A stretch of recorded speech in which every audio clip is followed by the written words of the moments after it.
Lee Morgan here, one more time. Video number 4, just trying to spark some interest in the city on what's actually taking place in this city. Trying to give you a view of some of the things that I see over my lifetime in this city. I'm only 63 years old. I remember listening to people much older than me talk about how vibrant this city was at one time and how shows came here before they went to New York City. How these streets were bustling and how during Christmas time, the Scranton Dry and the Globe store would just have, you know, the most beautiful windows. They were just decorated in a very festive way. The city was just bustling with people. It was hard to walk around this downtown. The population base at that time was probably 140,000 people. So it was a city that was on the move. And right now, if you look at this city, this is about 5:30 in the afternoon. There's not a soul on the street almost. There's a couple Lackawanna Transit buses running. You know, there's a couple people driving back and forth. But you know, take a good look at this city. The bank on my left is vacant, okay? The bank behind it, I believe that's vacant. I think the Lewis and Riley building is vacant. I think the bank on this side near the corner is vacant. The bank on that corner is vacant. You walk through this downtown and lift your eyes up off the street and see that the upper floors of these buildings are empty, okay? And you walk Lackawanna Avenue, you walk this whole downtown, not just here, but this whole downtown. And it seems that 70% of it, in my opinion, is vacant.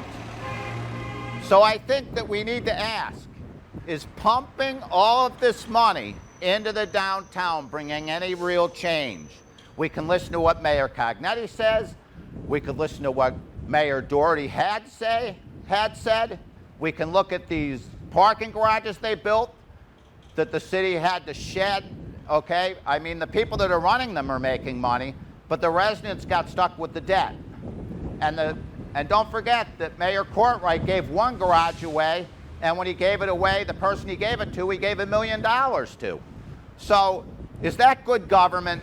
And look at the Lackawanna County Government Center across the street. Now, the county commissioners said that when they finished that project, that would make this block just a mecca of business. Just that the people would flock here, and we don't see it. But the one thing we do see is they voted to do a reassessment, and they're going to reassess everybody's properties.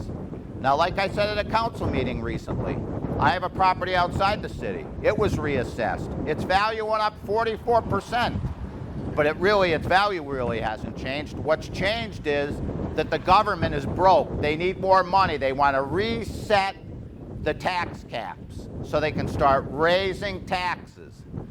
And I want you not to be fooled by what's taking place right before your very eyes. Now the question is, do you believe your lying eyes or don't you? Because you've got to do something. Not the guy next door, not your neighbor, not somebody else, but you. You've got to determine if you're going to do something, like I said in the last video, and hand this city over to the young children when they mature.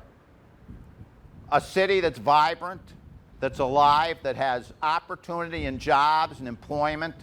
They built a small business incubator down on Lackawanna Avenue here, a little bit closer to the unemployment office, on the right side of the street. It's not a business incubator. I don't know what they want to call it. I call it nothing. I just call it a waste of public funds, okay? And you take a look at some of the other projects they've funded with community development and grant money. They offer you no benefit. And look at the sorry state of the Scranton Public School District. Look at, we've got to start putting money where it needs to be, and the most important thing is creating a group of citizens in the Home Rule Charter that can steer money into the neighborhoods. Imagine for the last 50 years the money that they put in this downtown. You know something? If you're going to put all your investments into the trunk of the tree, it's not going to make any difference. You sink your investments into the roots, and the roots are the neighborhoods. They're not the downtown. The downtown was built to be a center of corporate, I don't even have the word for it. It was just meant to be a mecca for business, to conduct business. All these buildings had offices in them when I was a child. Even though the city was in decline at that time, a lot of people had small little offices in these buildings. They were conducting business. I can't tell you the names of the business because some of them were very small. Nobody is conducting business here, and they haven't been for a long time. But you've been made to believe that they're going to save you by pumping millions and millions and millions of dollars into the downtown. And I'd like to also highlight City Hall. I've been going to them council meetings there for over 3 decades. They've spent so much money in that City Hall, it's ridiculous. They could have bought the courthouse annex for $1.6 million, and they could have rented out the lower floors for shops or for apartments and used the upper floors, and they could have conducted all the city's business right from there, because to be honest with you, City Hall is antiquated. Yes, it is a part of our history, and maybe we should turn that into a Civil War museum, considering that a lot of the things in the basement of that building, if they're still there, came from the GAR building when they sold it, and they put it all in storage. And as far as the downtown city central fire station, that needs to be moved.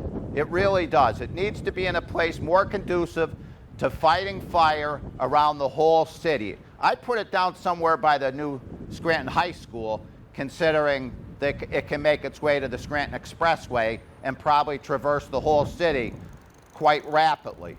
But you know something? We've got to determine how money is going to be spent, who it's going to serve, and who it's going to benefit. And the one thing that it's got to do is it's got to benefit future residents. And in order to support them, you have to create jobs, okay? And another thing that I think the city needs, I think the city needs a veterinary school of medicine, okay? Because I think that field will offer an awful lot of opportunity to the young people in the city who might be able to attend a school like that. And, you know, there's one in Cornell. It's doing quite well. We're quite a ways from it, but we do have the medical school here. So why don't we develop something like that? Why aren't we plugging grants into things that are going to give us benefits?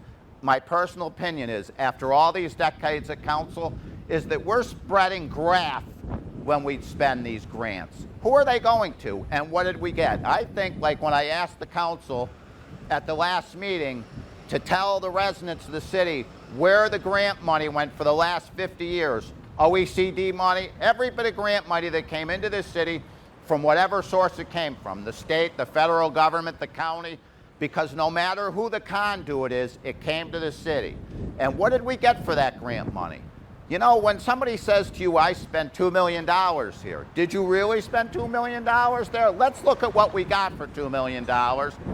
Let's see what the end product was. Or were we just spreading money around to political supporters? And that's the question we have to ask ourselves today. We have to ask ourselves, what are we going to do for the children in this city that are going to inherit this city at some point? And what are we going to do in regards to the schools in the Scranton School District? We're closing them. We're moving kids out of their neighborhoods. We aren't investing in the children. The mayor quit the Scranton School Board. 3 of the council members were on the Scranton School Board, and another one was an administrator. And we have to ask ourselves, if you couldn't run the school district, how are you going to spend $68 million in City Hall and empower people? Because that's what government should do. It should empower people. It should serve people. But what's happened in our country, sorry to say, is both political parties are broke. And whether you support what I say or not, Donald Trump was trying to rebuild the Republican Party to be independent. Look at the young blood that's coming into the Republican Party, and they're representing working people. Look at the people in Texas that were just elected. First-generation Americans from Mexico who wonder why our border is open and that we need to close it. And people need to come into our country the way our forefathers came here. But the real point of my video for today is, where is all that grant money gone to, and did we get good value for that money? What are the things we spent that money on really worth, and where is that grant money? Go up the street next to Buona Pizza. I think it was $50 million they spent on 5 buildings. It's ridiculous. They'll never generate that kind of tax revenue. Never.